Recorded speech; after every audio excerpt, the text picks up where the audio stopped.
Ukraine's President Volodymyr Zelenskiy says it's vital to keep pushing Russia to participate in what he calls genuine peace talks. Earlier, an advisor to Zelenskyy said Ukraine was ready for talks with a Russian leader, but not Vladimir Putin.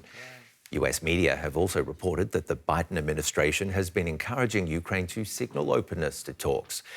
The Kremlin has said it's open to negotiations. This comes as Ukraine welcomes the arrival of new air defence systems supplied by Norway, Spain and the US. DW correspondent Nick Connolly is in Kyiv. He told us how important these Western defence systems will be.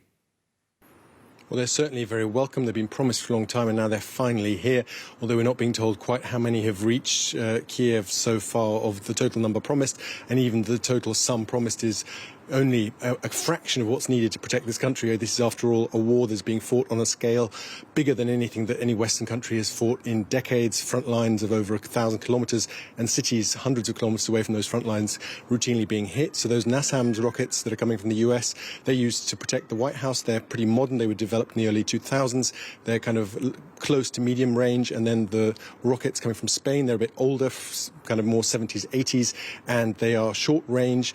But this is all very welcome. There is obviously a worry that this is too much, too different kit. There's, kit that's come from Germany and other kit coming from France a couple of weeks. So the Ukrainian army really is having to basically make do with all the kind of leftovers that Western militaries have and are willing to part with. But it's definitely psychologically very important to think that there's something to deal with these attacks that have left people feeling so vulnerable. That was DW correspondent Nick Connolly reporting from the Ukrainian capital.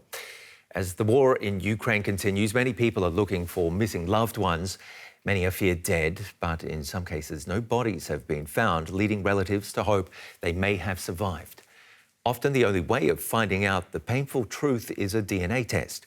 DW's Matthias Böllinger spoke to people in Izium, a town recently retaken from Russian forces. They wait to see the investigators bringing DNA and testimony. Lyudmila Voshchana and her relative just have questions about her son.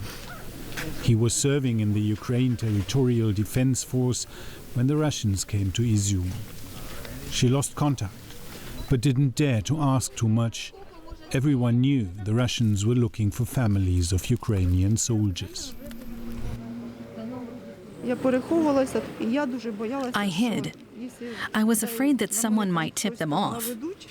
We had a lot of my son's military stuff at home. I was very scared.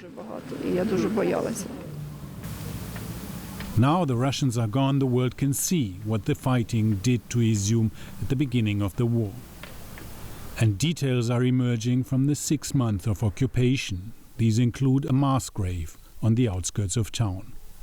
There, investigators found the bodies of civilians as well as Ukrainian soldiers, some with their hands tied behind their backs. More than 400 bodies were found here. It's the biggest mass grave detected. A mobile DNA sampling unit. For many, a cheek swab offers the only hope for clarity. Many of the bodies in the mass graves were in such bad condition that immediate identification wasn't possible. Today, Nadia Ivanova will give a sample. She fled with her child just before the Russians arrived, leaving her father in hospital. Later, she heard the hospital was shelled. I found a doctor from Izium who had fled the town. He told me that my father died in the attack, and it had not been possible to save him. He died there and was left behind. Now she's looking for his body. Lyudmila fears she's doing the same. Her son is said to have died in an air raid. Soldiers from his unit can offer her little hope.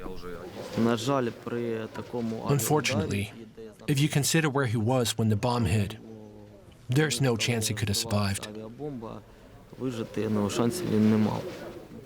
But they never found his body, and so don't know for certain what happened.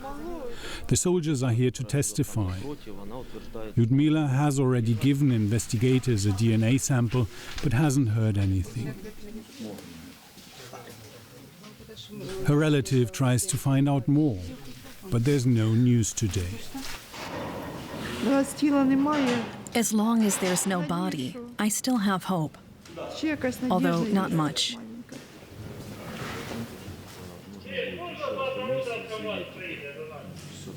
The soldiers promise the women that they'll stay in touch. That's all anyone can do.